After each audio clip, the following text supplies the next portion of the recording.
नमस्कार स्वामी भक्तांनो, आजच्या व्हिडिओमध्ये तुमचं खूप मनापासून स्वागत करते आणि आजच्या व्हिडिओला सुरुवात करते। आपल्या आयुष्यामध्ये खूप काही अडचणी असतात, त्यासाठी आपण अनेक उपाय करत असतो, अनेक प्रकारच्या सेवा सुद्धा करत असतो। जे जमेल तेवढा आपण करण्याचा प्रयत्न करत असतो आणि कधी-कधी काय होतं ना की अचानक एखादं मोठं संकट येऊन आपल्या समोर उभे राहतं आणि अशा वेळेला आपल्याला काहीच समजत नाही की आपल्याला काय करायला पाहिजे किंवा कोणत्या गोष्टी करायच्या नाहीयेत याचा आपल्याला अंदाज सुद्धा येत नाही। तर अशा वेळेला फक्त एक अतिशय महत्त्वाची सेवा आहे आणि ती सेवा तुम्हाला या व्हिडिओमध्ये मी सांगणार आहे। आणि ही सेवा शुक्रवारी करायची आहे आणि आपण कोणत्याही शुक्रवारपासून ही सेवा सुरुवात करू शकतो। तर शुक्रवारच्या दिवशी आपल्याला सकाळी लवकर उठायचं आहे। आंघोळ वगैरे झाल्यानंतर आपल्याला देवपूजा वगैरे सगळं आटोपल्यानंतर आपल्याला देवघरासमोर बसायचं आहे। त्यानंतर आपल्याकडे जर स्वामींचा फोटो असेल किंवा मूर्ती असेल किंवा दत्तगुरूंचा फोटो किंवा मूर्ती असेल तर आपल्याला ती स्वच्छ करून घ्यायची आहे, पुसून घ्यायची आहे। त्याचप्रमाणे जर मूर्ती असेल तर मूर्तीला अभिषेक सुद्धा करू शकता। तुम्हाला जर वेळ असेल तर ते सुद्धा केलं तरी चालेल।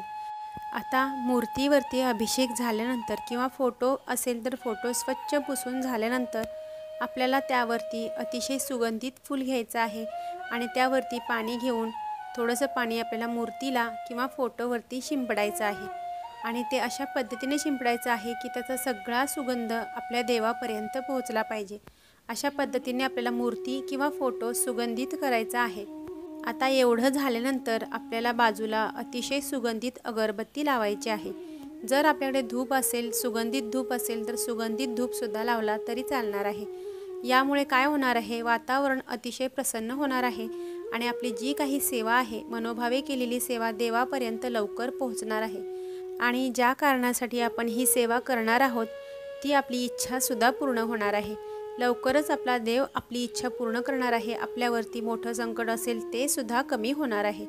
आता एवढं झाल्यानंतर आपल्याला मूर्तीची किंवा फोटोची पंचोपचारे सेवा करून घ्यायची आहे, पूजन करून घ्यायचं आहे। मूर्तीला अतिशय आनंदाने मनोभावे वंदून आपल्याला अष्टगंध लावून घ्यायचा आहे। फोटो असेल तर फोटोला सुद्धा अष्टगंध लावून घ्यायचा आहे। त्याचप्रमाणे आपल्याकडे जर फुलं असतील, सुगंधित फुले आपल्याला या दिवशी आवर्जून आणायची आहेत, अगोदरच आणून ठेवायची आहेत आणि नंतर आपण सेवेला सुरुवात करायची आहे आणि ही फुले आपण देवाला अर्पण करायची आहेत। त्याचप्रमाणे गोडाचा एखादा नैवेद्य आपण जर बनवला असेल, आनंदाने बनवला असेल तर तो सुद्धा ठेवला तरी चालेल।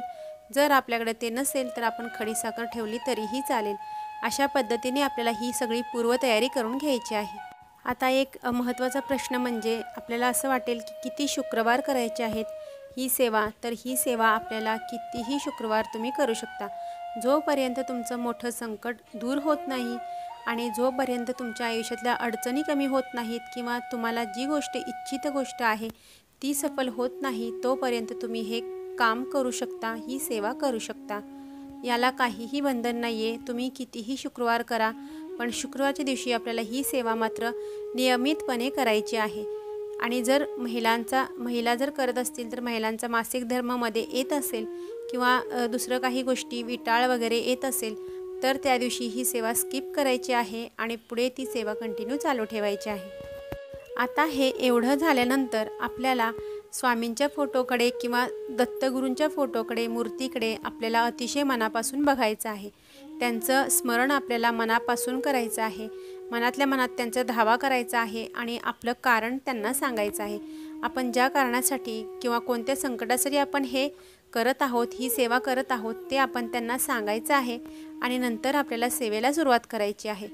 आणि ती सेवा म्हणजे गुरुचरित्र ग्रंथातील अध्याय 23वा आणि त्यामधली अतिशय प्रचंड सकारात्मकतेने भरलेली ही एक ओवी आपल्याला 21 वेळा म्हणायची आहे आणि ही ओवी अतिशय प्रभावी आहे, शक्तिशाली आहे आणि त्यामध्ये खूप मोठा अर्थ दडलेला आहे, म्हणून आपल्याला ही 21 वेळा म्हणायची आहे। तर ही ओवी अशी आहे: उद्धरावया भक्तजना, अवतरलासी नारायणा, वासना जशी भक्तजना, संतुष्टावे तेणे परी, ऐसी तुझी ब्रीद ख्याती, वेदपुराणी वाखाणीती, भक्तवत्सला श्री गुरुमूर्ती, विनंती माझी परिसावी। तर यामध्ये खूप खोल अर्थ दडलेला आहे आणि ही ओवी आपल्याला 21 वेळा दत्तगुरूंच्या फोटोसमोर किंवा मूर्तीसमोर बसून आपल्याला या पद्धतीने म्हणायची आहे। तर आपल्या करुण भक्तांनी आपल्या परमेश्वराला घातलेली साध आहे ही, आणि यामुळे आपले परमेश्वर आपल्यावरती प्रसन्न होतात आणि त्यांना जर आपण आर्ततेने अशी हाक मारली तर ते आपली कोणतीही इच्छा असू दे, कोणतंही संकट असू दे किंवा कोणतीही अडचण असू दे ते दूर करतात, म्हणजे करतातच। आपण फक्त प्रयत्न करून बघायचे आहेत। प्रत्येक वेळेला आपण प्रयत्नामध्ये कमी पडायचं नाही आहे। परमेश्वर आपल्याला भरपूर देणार आहे, आपल्या सर्व इच्छा पूर्ण करणार आहेत। आणि असं म्हटलं जातं की श्रद्धेने आणि विश्वासाने जर एखादी गोष्ट केली तर मात्र दगडालासुद्धा पाझर फुटतो, दगडालासुद्धा देवपण येतं।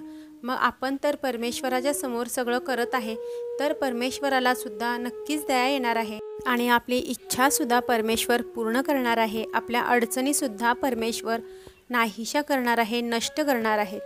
त्यामुळे आपल्याला ही ओवी अतिशय मनापासून श्रद्धेने, जी काही आपली श्रद्धा आहे तेवढ्या पूर्ण श्रद्धेने आपल्याला हे काम करायचं आहे।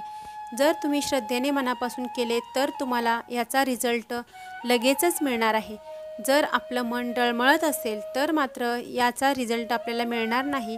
त्यामुळे आपल्याला जी काही सेवा करायची आहे वेळ न घालवता मनापासून आणि श्रद्धेने करूयात। त्याचप्रमाणे ह्या ओव्या म्हणत असताना आपल्याला अगरबत्तीसुद्धा बाजूला लावलेली असावी आणि 21 वेळा ओव्या म्हणून झाल्यानंतर आपल्याला ती अगरबत्तीची विभूती कपाळाला लावून घ्यायची आहे। त्याचप्रमाणे घरातील इतर सदस्यांनासुद्धा लावायची आहे। ही ओवी मी तुम्हाला डिस्क्रिप्शन बॉक्समध्ये सुद्धा देते, तिथे सुद्धा तुम्ही जाऊन बघू शकता। आणि अशा पद्धतीने ही होती छोटीशी माहिती। दत्तगुरूंना अतिशय मनापासून ही ओवी म्हणायची आहे, साध घालायची आहे आणि आपल्या अडचणी तर दूर होतातच, पण दत्तगुरूंचा जो आशीर्वाद आहे ना तो अतिशय महत्त्वाचा आहे आणि तो आपल्याला मिळतो। त्यामुळे प्रत्येक शुक्रवारी आपल्याला ही सेवा पूर्ण करायची आहे। कितीही शुक्रवार तुम्ही करू शकता, मनापासून तुम्ही ही सेवा करा। तर ही होती छोटीशी माहिती, आणि माहिती जर तुम्हाला आवडली असेल तर व्हिडिओला लाईक करा। चॅनेलवरती जर नवीन असाल तर चॅनेलला सबस्क्राईब करायला विसरू नका। तोपर्यंत सर्वांना श्री स्वामी समर्थ, श्री गुरुदेव दत्त।